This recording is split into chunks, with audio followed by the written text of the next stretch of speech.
Matt, thanks for coming. Thank you. Thanks for inviting me. I study languages and I'm originally from the UK, as you can probably tell by my accent. Satisfied with the education quality of your school, or let's say country? Yep. Say this, what does this symbol mean? What does this drawing mean? System indicate based on the notion one size fits all. It's like if you're not an Oxford level academic, then leave. Hello everyone. Today we're gonna have quite interesting conversation about English education system. To this end, here is Matt, my friend. So Matt, thanks for coming. Thank you. Thanks for inviting me. No worries. Actually, I have to thank you, not thank me. Okay. So, should we start? Yep, let's begin. Okay. Can you introduce yourself briefly, please? So my name's Matt. I'm 23 and I've recently just graduated from the University of Bristol. I study languages and I'm originally from the UK, as you can probably tell by my accent. Yeah. So, it's quite interesting. I think it's gonna be. So, Matt, I usually start from general questions. Yep. So, what school did you attend? So I attended a public school here in the UK. Okay. Yeah, which was, I think I graduated around 6 years ago now, so it's been a while. Okay. Is it in the city or in a rural area? It was in a rural area. Rural area. Okay.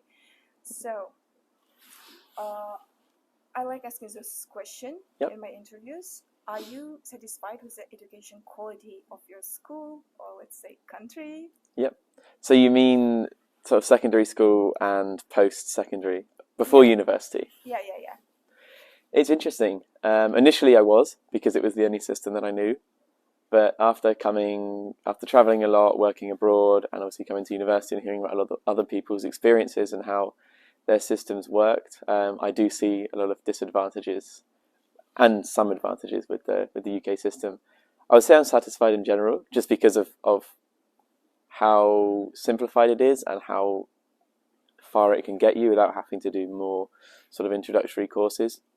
But in terms of actual content, I'm not entirely satisfied. I think it depends on the route that you want to take, but obviously it doesn't work for everybody. Okay, so what other factors that you are not satisfied? Not satisfied. Yep, aspects.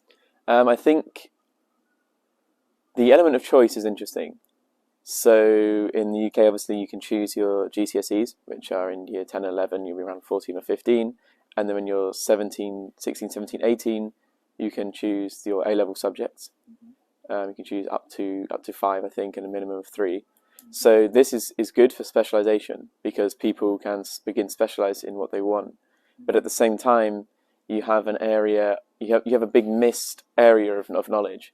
So I come here and I find a lot of people that have studied in systems such as in Spain, where you still have to carry on specific subjects even up until the age of 18, have a lot more general knowledge and better world understanding than some people from the UK, because if we've chosen to not study sort of basic subjects that we need, then when we get into university, we have huge gaps in our education. So we know a lot about specific systems because of the A-level system and a lot about specific areas, but there are gaps in general knowledge, which doesn't seem as important initially, but can actually be extremely important in the way you view things.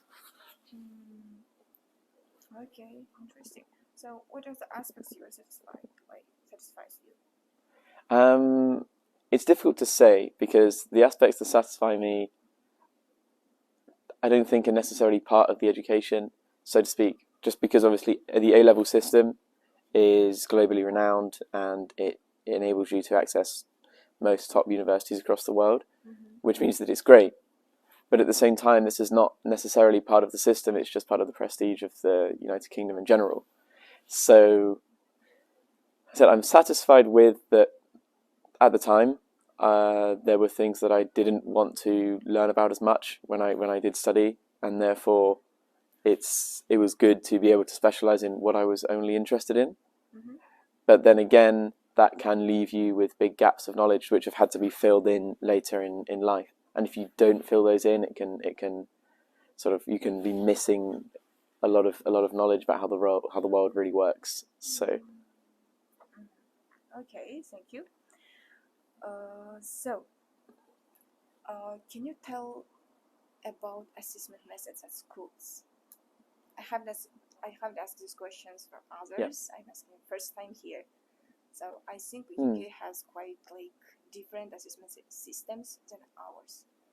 Yeah, so the UK assessment system is quite unique. It's very much based on sort of regurgitating information. So when you're just basically told to repeat things that you're told. So with history, it's not as much about being critical as it is about knowing as many things as you can.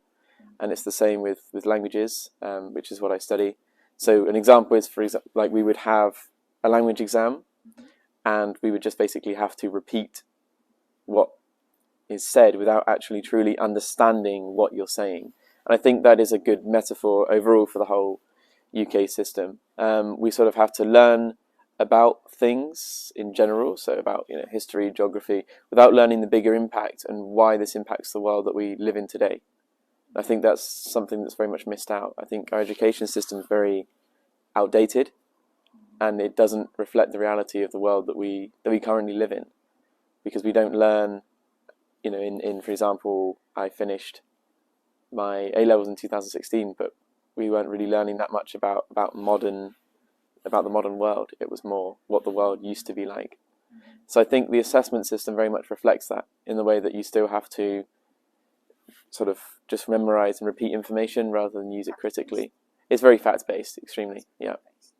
Okay, so what you're saying is actually goes beyond my expectation. So yeah, I thought here teachers mostly try to encourage students to think critically, and they ask questions not like what happened in what year, where. Instead of that questions, I thought that they ask like questions, what would you do if you were like blah blah blah, or how do you solve this problem, kind of questions. So yeah, what do you think about that? I think it does depend on the subject. Some subjects are extremely fact-based and some are more critical. So I studied history, and history is a little bit more critical. So you would look at sort of like a cartoon or an article and explain, okay, why is this way? Why does this say this? What does this symbol mean? What does this drawing mean? And that's really good to sort of provoke your critical thinking, because you have to think, okay, this person is saying this, but why are they saying it? For what reason are they promoting this message? So it is, there are elements that are fact-based, but then there's also critical elements. But I think an interesting thing that I've come across is that the public school system is more fact-based, because it teaches you not to think as critically, whereas I think the private school system, I can't speak much for it, but from what I've heard is that it's more critically based, because they're trying to educate people to be leaders, whereas public is more educating people to be followers, so to not think critically and just sort of follow instructions. Okay, that's interesting. Great. Okay, so overall, you think like public schools, quality is better in public schools sometimes? Yeah. Well, it depends. For me, in my region where I grew up in Devon, the private schools weren't that great. So the UK has this strange system where a lot of the public schools are based in bigger cities in certain areas. So and also they're very expensive, as is everything here. So you have to. There's not as much access to private schools as there is maybe in other areas, because they're not as widespread. So the best private schools are in sort of London, Birmingham, Manchester, those type of areas, and then you have to sort of be sent to one of those schools, to like a boarding school, to get private education. Whereas if you stay in your own area, the public school system is still very good, and it's a lot better than a lot of systems in the world, and it still gives you very good access and opportunities. But there is a big gap, for what I perceive, between private and public. And there's also a level of private that's not as good, I suppose. Like grammar schools, for example, they're much more outdated. Oh, so what's the difference between grammar school and other schools? I wonder. I don't know too much because I haven't been to a grammar school, but grammar schools are traditionally perceived as being sort of more elite, more high level. You get a better level education, so to speak. But I think it depends, because with the way that the system's changing, it's not necessarily the best system to go through. So, I mean, for example, like being here in Bristol, you see people that went to very, very prestigious schools in the same place as people that went to public school. And that's something that's good about the UK higher education system, is that it does end up sort of putting everyone into one area rather than having a huge disproportionate amount of public school, of private school people in higher education.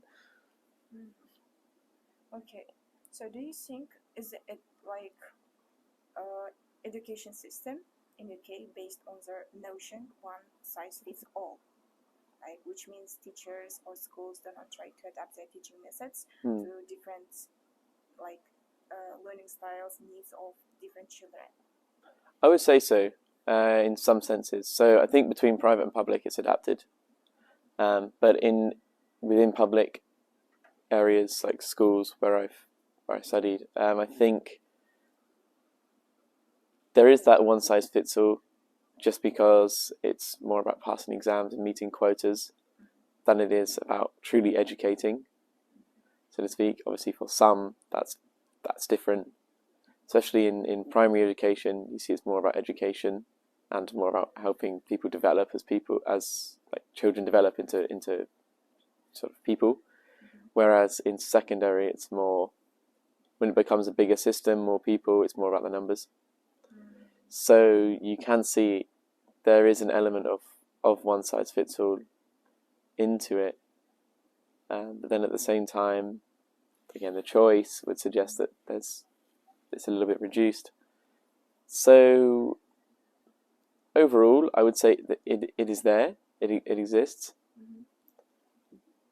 But at the same time, there are efforts to try and adapt things. But I do think the one-size-fits-all system in general, just having sort of A-levels and university and just the teaching methods in general, I do think that is something that's quite universal, which is not necessarily great. That's interesting. Yeah. Okay. So, actually, I wanted to ask about that A level. Yeah. So examinations that you take at the end of A level. Yeah. Yeah. More. So what do you do? What students have to do in this period of school? Do schools help to prepare for examination? Yes. So the A-level system has actually changed since I finished my own A-levels. So it's not too different. The differences, people would argue, are pretty negative. So it's essentially 2 years to prepare you for university. So you pick a maximum of 5, a minimum of 3 A-level subjects, and you will study specifically those subjects for 2 years in detail. It's much more sort of, I wouldn't say autonomous, but sort of more relaxed slightly type of system, because it's not, so a lot of A-level colleges, you have a lot of free time and a lot of self-study periods, compared to in school where you never have free time apart from the breaks, like at the break time and lunchtime. So A-levels, you might have an hour in the morning where you can sort of study by yourself. So it starts to introduce that element of university. So Sorry, go ahead. Okay, yeah. So students mostly spend their time in A-level preparing for examination. Yeah, pretty much. Most students in the UK would do A-levels. Obviously have the IB as well, but that's a completely different system altogether, and one that I don't know enough about to really comment on. But with A-levels, now it's a system where you essentially do sort of 2 qualifications. So there used to be an AS level, which is the first year, and then an A2, which is the second year, and those 2 together form an A-level. So you used to when I was in school. That sounds like I'm really old. But you study your AS content for 1 year. You do those exams, then you study the A2 content for another year. You do those exams, and then you have your A-levels, and then you're ready to go to university. But now I know that basically all of the content from those 2 courses has been combined into 2 years, and then you have all the exams at the end of 2 years. And depending on how those go, you obviously go into whatever university that you accepted into. But what's interesting is that the way that it's changed doesn't exactly help, because you're studying a lot more content at the end of 2 years, and people would argue, that's better. But at the same time, to expect someone that's 16 or 17 to realistically be able to sort of stagger and balance their studies for 2 whole years to make sure they know all of the content by the end of 2 years is extremely unrealistic, especially in public school systems. So there is that element again. So you take your exam at the end of A-level. So Yep. based on the results, you'll be accepted to one of the universities. Yeah. So there will be any contest for that, or In what sense? like students who get higher points in the examination, they can go to the good universities? Yes, of course. Something like that. Yep. That's how the system works. So it's interesting because some very, very top universities would have an entrance exam, and also for certain courses. They have. Yeah. So you can get accepted, but then you need to pass the entrance exam to actually get onto the course. Despite the results of A-level. Yeah. Most courses don't have that. Maybe if you're studying either a very, very top university and a very sort of something like medicine or engineering, then you might need to do entrance exams.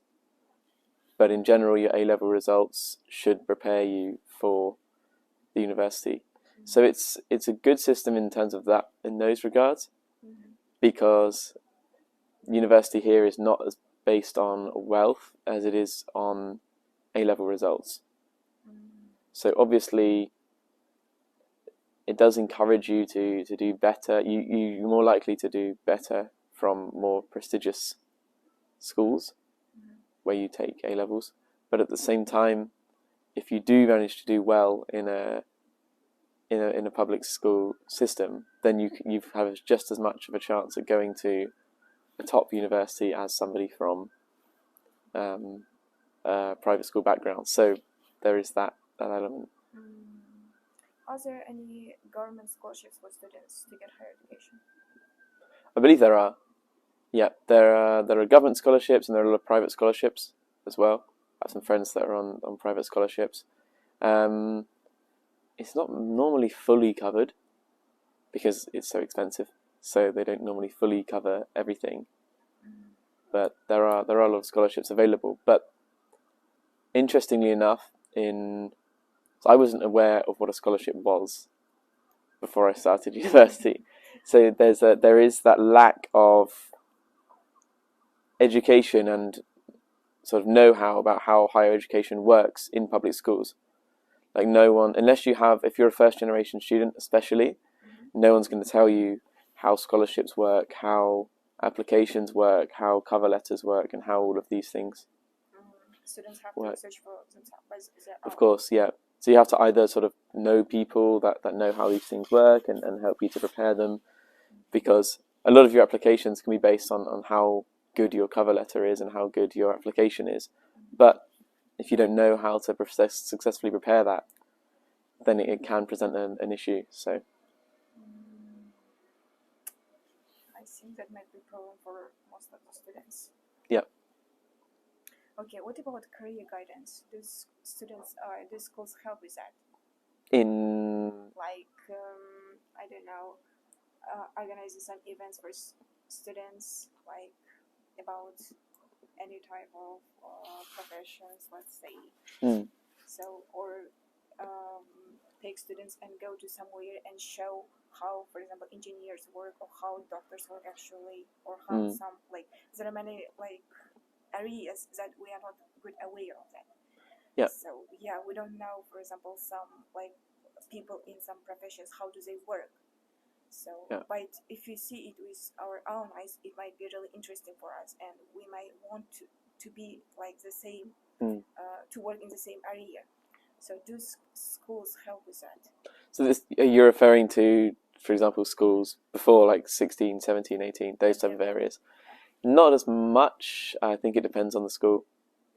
Again, I think a school that does do that is doing the right thing to help people to get more experience and sort of see how things work. A lot of people get that if they have access to those type of people, so maybe their family members are in those professions, and that's how they would begin to understand what they do. Or there are careers fairs, but again, it all depends.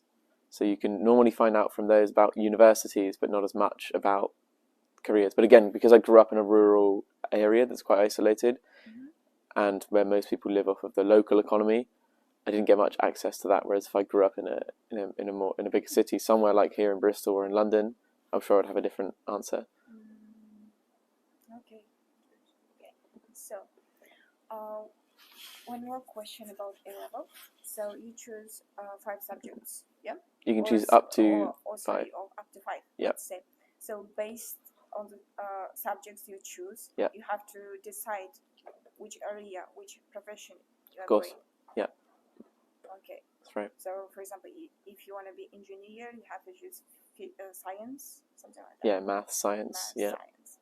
Okay. Does it mean that if I, for example, when I was like 16, let's imagine, when I was 16, I chose math or science kind of subjects to be an engineer. But at the end of high level, I changed my decision. So, for example, I want to be like, I don't know, teacher from literature, from English, let's say teacher of English. So can I like change something here? Or I have to go to that way? You can, so it's an interesting choice. So so universities obviously have requirements for the language, for the course that you're doing. So you have to, so if you do certain courses at university, you have to have certain A levels. You can have different A levels, but you have to have, there's maybe one that you need.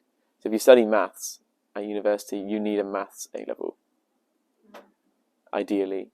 So they would say, you need these 3 grades, you need maybe A star, AA, but one of them needs to be in maths, or an A needs to be in maths. So, or if you study languages, studying Spanish, I would need an A level in Spanish. So you say, okay, you need these 3 grades, and for example, the A needs to be in Spanish. So that does exist. I know people that have taken a different route, but it depends more on how you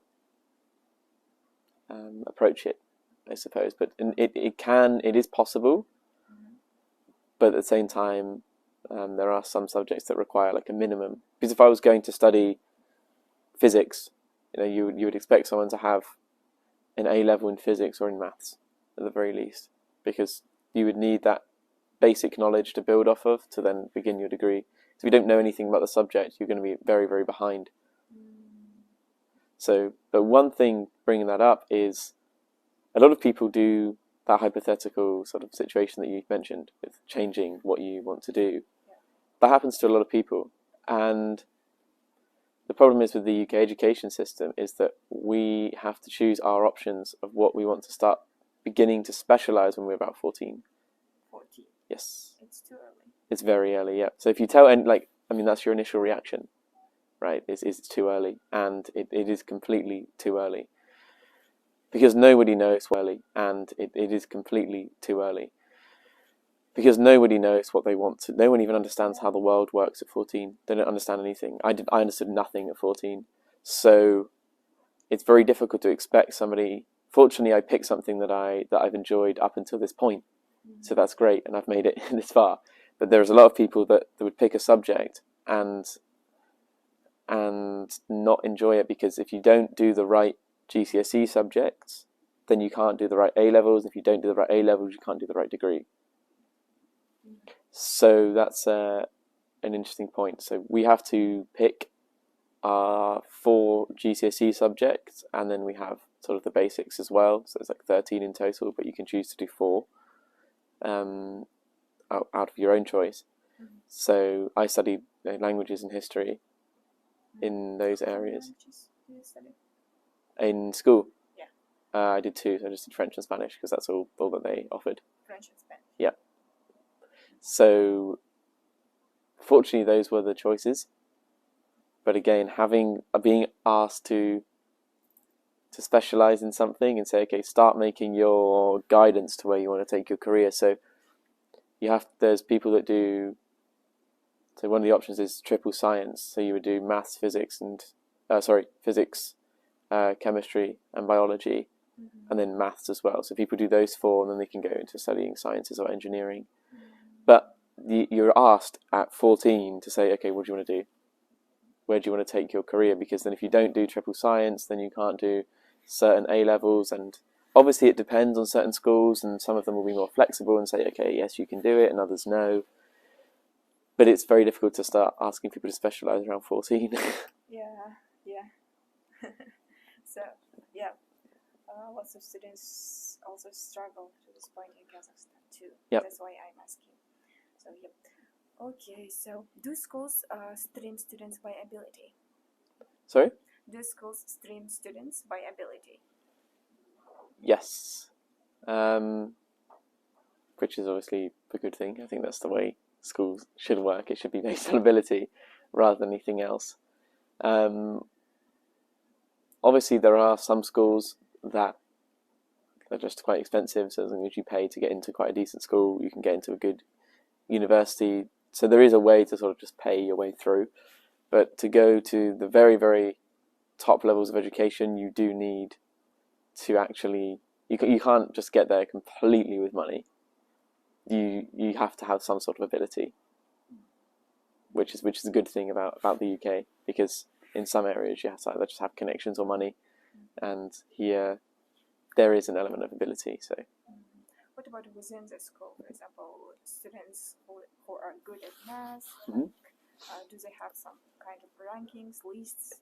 There's groups, so there's no ranking specifically as to who is the best, but you will be put into, so my school was quite a big school, and you would have 2 different sort of areas. So there's almost like 1,000, I would say like maybe, let's say 300 students in each year. So then you would have 10 sets of 30, and of 10 classes of 30 people, and then those are divided into 2 different sort of denominations. So you had X and Y. X and Y. Yeah. So, and then between those, so those people would all be everybody that was in the X group would be in classes together. Everyone in the Y group would be in classes together. But then by subject, they're filtered by ability. So you have the first set, the second set, the third set, fourth set, and fifth set. Obviously, the people that are doing fifth set are the ones, for example, with maths that struggle a lot with maths. And the people that are doing first set are going to be doing their maths qualifications early because they're the best maths students. So you can get sort of, each year they assess how you perform, and then you might next year find yourself in a lower group or in a higher group. It depends. But then that does begin to have an impact, because it can start determining what qualifications the school deem that you're sort of available to do. So they might say, okay, you're in this group, in the top group, or you're in the third group, which means you can't do your maths qualification early. Or our aim is to make you sit a different type of maths qualification that won't give you as much opportunity. So it depends. So it is streamed by ability. It's not ranking and numbers, which is great, because I know countries do have that. And it's pretty daunting to expect a child to be on some sort of list and competing with other children for a number. But having those subgroups does help. Okay. So what about, let's say, are there any rankings that assess schools? There are. Schools compete with one another. Yep. I know this is a thing in the United States. But in the UK, there definitely are. You have like Ofsted inspections, and then you have rankings. So you have like a ranking from 1 to 10. Yeah. So schools that are in the 1, like the first group, outstanding schools, would be considered the best for people to go to, and then obviously the things go down. But that's mostly depending on, they sort of come around to your school, they assess how your school's performing and your education, things like that, and then they'll give you a ranking. But it's not, I think probably the system's been created now, but where I wasn't aware of the system of, there is probably a national ranking of all schools.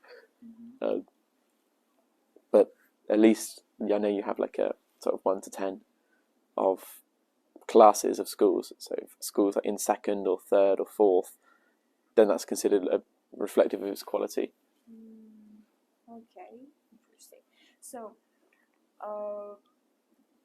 what schools usually do to be at the top of the ranking? Maybe they have their own policy.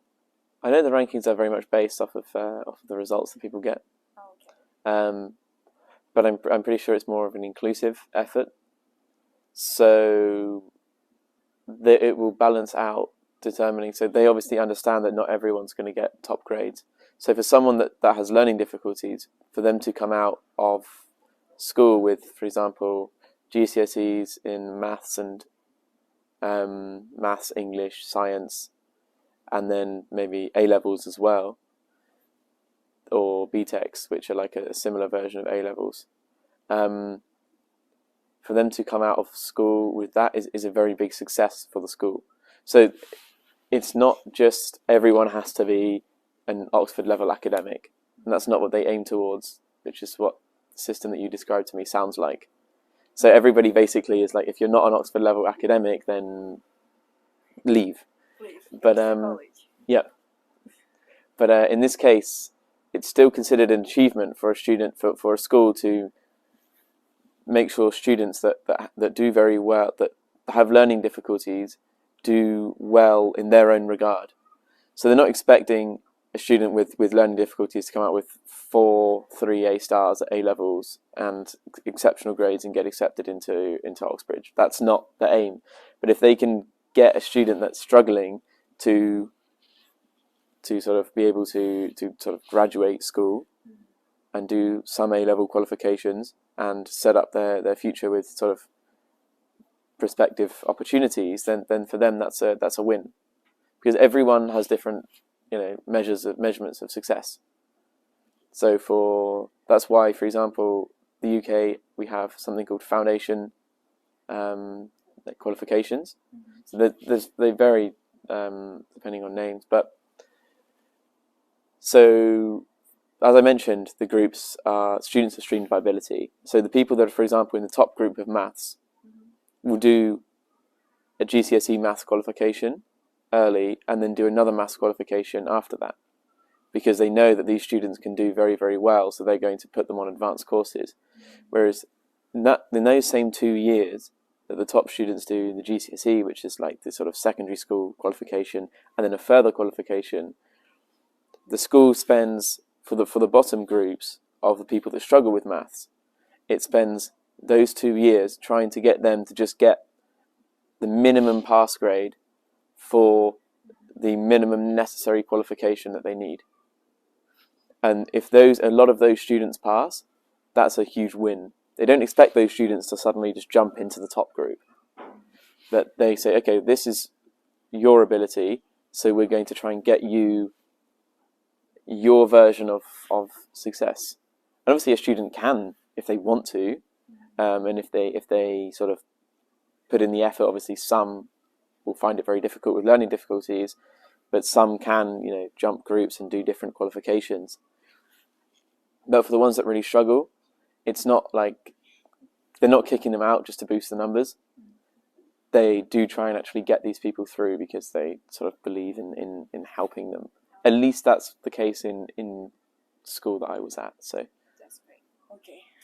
So, have you ever heard about Summerhill School? Sorry? Summerhill School in England. Have you ever heard about this school? I've heard of the name somewhere, but I couldn't tell you what it is. Yeah. Okay. It's located in southeastern part of England. So school has some philosophies which I find really interesting and useful, helpful for students, like freedom, not license, which means freedom with responsibility. Students have like freedom what they want to do, but they don't have freedom when their freedom interferes with others' freedom. So like they can do anything, but they don't have to disturb others. Kind of things. So most people think that schools in England like encourages freedom in students. So students are free to do what they want to do. Is that true? There are a new type of school that's emerging now, something like this school. I think I've heard them referred to as Steiner schools as well, where students have more freedom. A lot of traditionalist people would look down upon it because they say, school needs discipline and this and this, and people of my parents' generation would think, school basically almost has to be like the military. But in realistic terms, the world's changing, attitudes are changing, education's changing a lot, and I think it's a good idea to promote these different ideas. So to have a school where students have more freedom, because a lot of people would complain and say, students run the school basically, and the teachers don't do anything, and they just spend the whole day getting abused by the children and things thrown at them. But it's not really the case. It promotes, a lot of more responsibility, a lot of more open-mindedness, and again, freedom of thought, and just, students sort of doing things themselves and finding their own way, which is important, because it's an interesting thing that a lot of people, especially being at university, you notice, are here not because they care as much, but because it's just seen as the thing to do. It's seen as just the route, the way to go. So it's not as much as they study a degree not because I really want to study this subject, but because people study degrees, so I'm going to do one.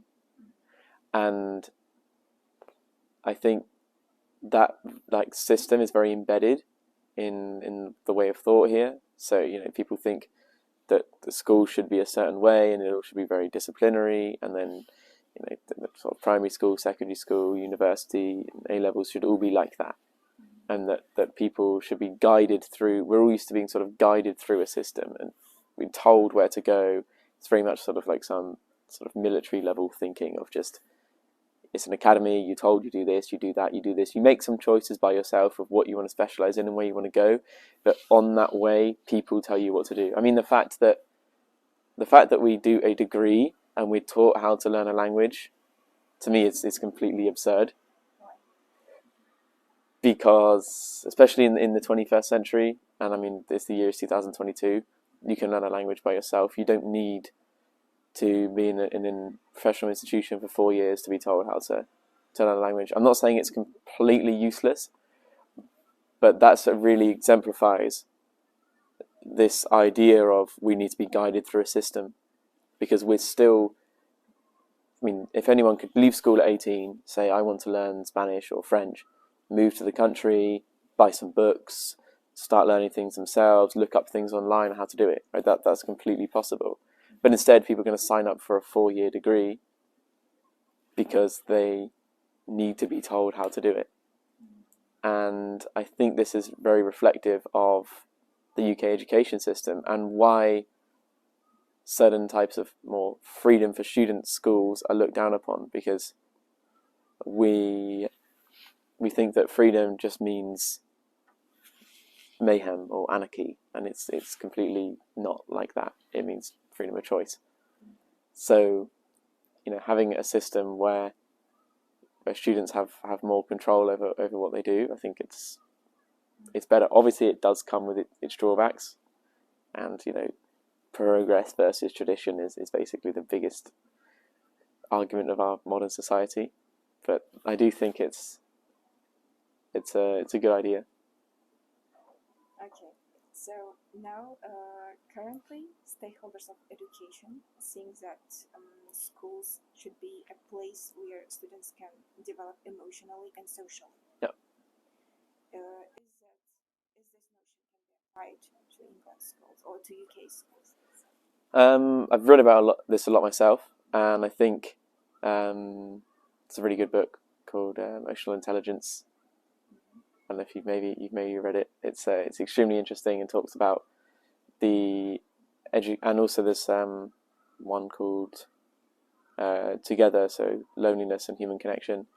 And those books have really helped underline that an emotional education is very much needed.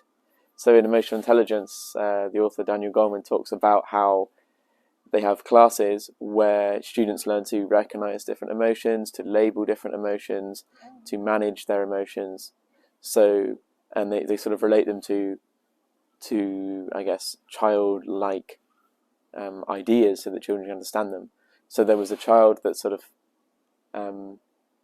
said like his angry side of him was like, they called it like the angry dog or something, like inside him.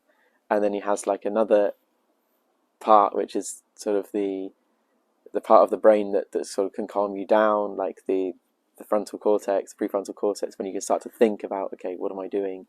And that was labelled again as like another animal that can sort of calm down this angry dog or something like that. So I think it's extremely important. Human connections are the base of society and life for many people. And as well, making connections with people is extremely important for being open-minded, to sort of understand and navigate the modern world that we live in. So it's an extremely, extremely important element. So again, I think emotional intelligence is almost more important than actual intelligence.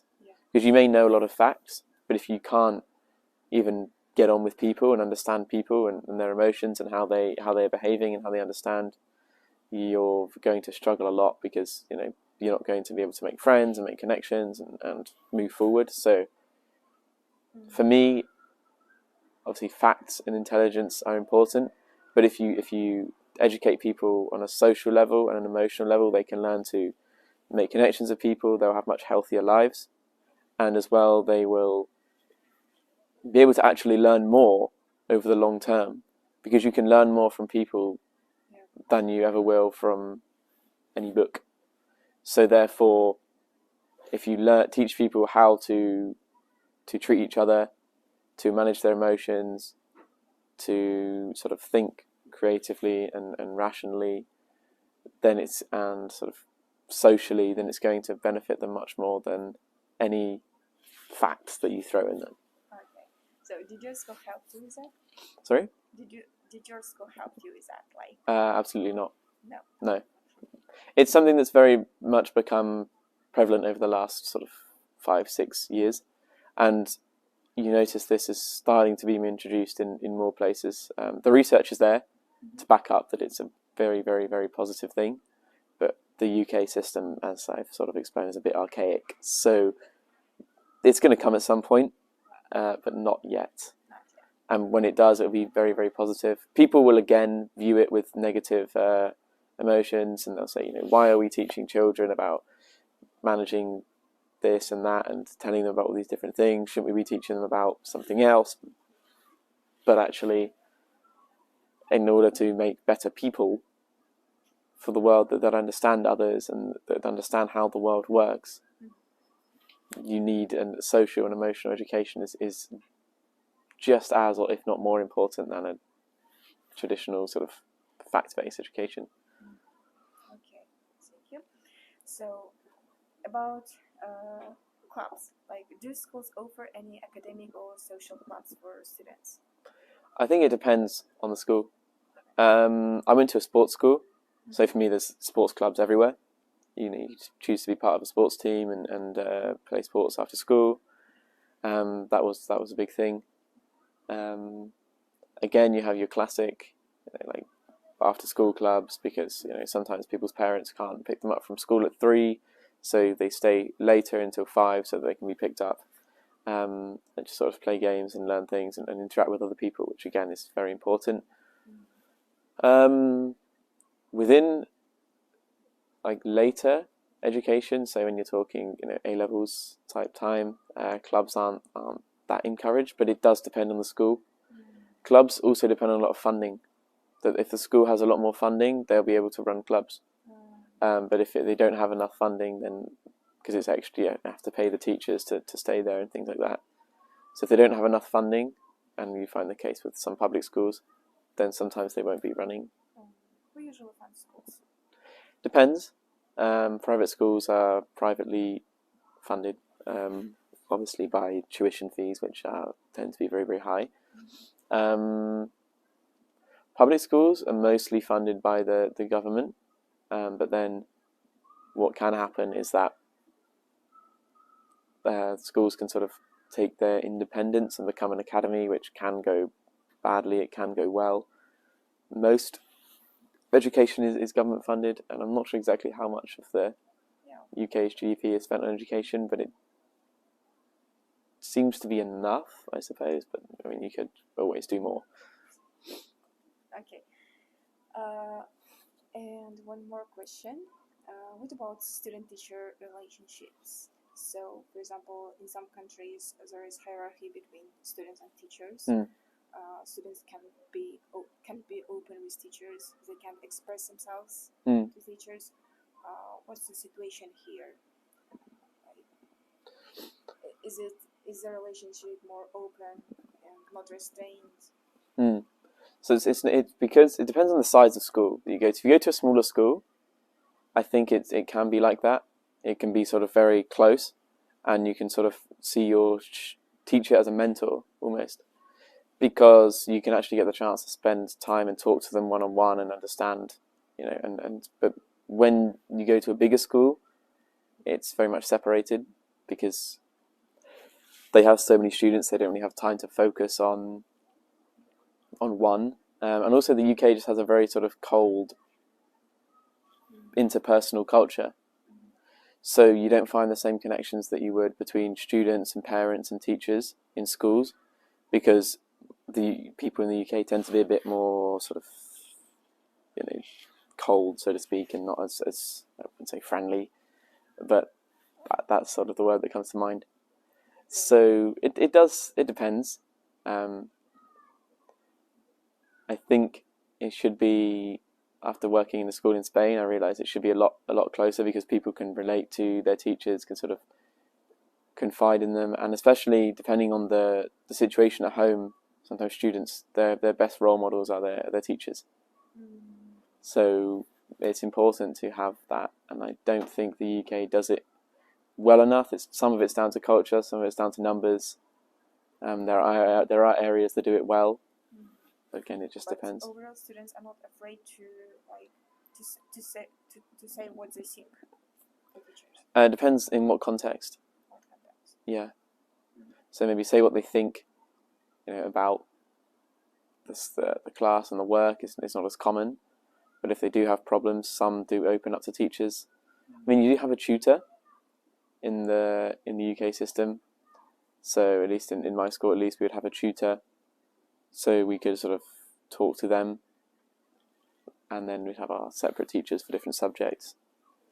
So the tutor was to try, you'd always have the same tutor for 5 years, so of secondary. So that way, the aim is to try and build a relationship between, students, teachers and parents, because you'll have the same tutor and be in the same group for 5 years. So the teacher gets to know you quite well, and that way it's pretty beneficial in the long term for students, because that can become to seem like their mentor. So there is that. Okay. So what about punishment? How do schools punish students when they do something wrong? So, for example, breaking rules, school rules. It has evolved a lot in the last, obviously, listen to the stories of my parents when they went to school versus what's happening now. It's very different. Punishment has obviously evolved in different ways, as we've seen that you can't just physically hit children like you used to be able to in school. You can't? No, not now. Obviously that was maybe in the 60s, 70s and 80s, that was definitely a thing. It's not as much now, or at all now actually. If that does happen now, you would be fired pretty much straight away. punishment is more, so it's interesting actually, punishment is mostly based on isolation. So because school is such a social environment, even, you know, in public school, a lot of kids just enjoy coming, not maybe because of learning, but just because they're with their friends. So in that way, isolating these students from their friends and people around them is the way of punishment. So, you know, you put them in detention or in a room where they have to sit by themselves in silence for hours or sometimes the whole day. It's seen as the punishment because the main element of school is just to be around people and social things. So that's the biggest type of punishment now. Obviously, students can be suspended from school for a certain amount of time and others completely expelled. But that's only for more serious things. Okay. Have you ever Skyped off lessons? In school? Yeah, I think so. Not that much, just because it's quite vigilated and quite like in certain schools it's, you know, it's quite monitored. But not really too much, no. Because the most important thing, especially when you're in sort of in university, you can start sort of understanding what you need to go to and what you don't need to, whereas in school you don't really have that choice. So you should be there most of the time. There are times when I haven't been there, but most of the time, obviously everyone's done it, but I would try to be there, you know, a lot of the time. Okay, thank you. So I think I asked all questions I wanted to ask, but if there is some things that I haven't asked it, but might be quite interesting or useful, or you think that is good to share, you can share. Is there something like that? Anything else? To be honest, there is something, but it's just not. Yeah, of course. I may not ask about that because I may not know, but you know. So yeah, it would be great if you share. Yeah, so I just think one of the main things is that I think it's a global phenomenon now, but the education system is quite outdated. Yeah, I think one thing is that we are being taught a worldview that was in the age of our teachers. So, you know, if your teacher sort of studied in the, let's say, 70s, 80s, 90s, early 2000s, the world is a completely different place now. And so I think education is extremely important, but I think self-education is the most important thing. Education is only important because it's globally recognized, whereas self-education is extremely, extremely important, and it's not as recognized, but it's much more beneficial because our schools, more than ever, now have a pressure to keep up with what's going on in the real world. Like if you're doing schools now and you're not, you know, it's like, you know, we should have been teaching IT a lot longer. We should have started teaching IT, like obviously with computers, a lot earlier than we did, and because that's the age that we live in. And like in my age, we should have been teaching people to type properly, fast, because that's an extremely useful skill that they'll need. And we should be thinking about how the world is, not how it was or how we would like it to be, and adapting to that reality rather than something that either we think is still the case but isn't, or something that we would like to be the case but the world changes and we have to deal with that. So I think education is extremely important, but education should not stop after university or school or anything, because if you are left with the teachings of 5, 10, 20 years ago, then you're going to just be left behind, because the world will be a completely different place in 20 years. So that's the most important thing for me, is actually self-education. It's keeping up with what's going on, because as soon as you lose touch, you're sort of in danger, so to speak. Yeah. That is quite an accurate completely. self-education authors, and it's really always. Yep. So, anything else? All right. No, I think that's everything. Yeah. Well, I was to say thank you for the interview. It's been very interesting to share. It's actually me who have to thank you. Okay, no worries. So yeah, but thank you very much, so much for taking time to participate in my interview and sharing your experience with us. I think your experience that you shared with us might be quite helpful to understand us, for us, like to how system works here in UK. Yep. Yeah. So, and also, I think others, including me, can benefit from the experience. So, thank you very much for taking You're time, welcome. for coming, for your effort, for everything. So, okay, we can say now goodbye. All right. Thank you. Bye, guys. Bye.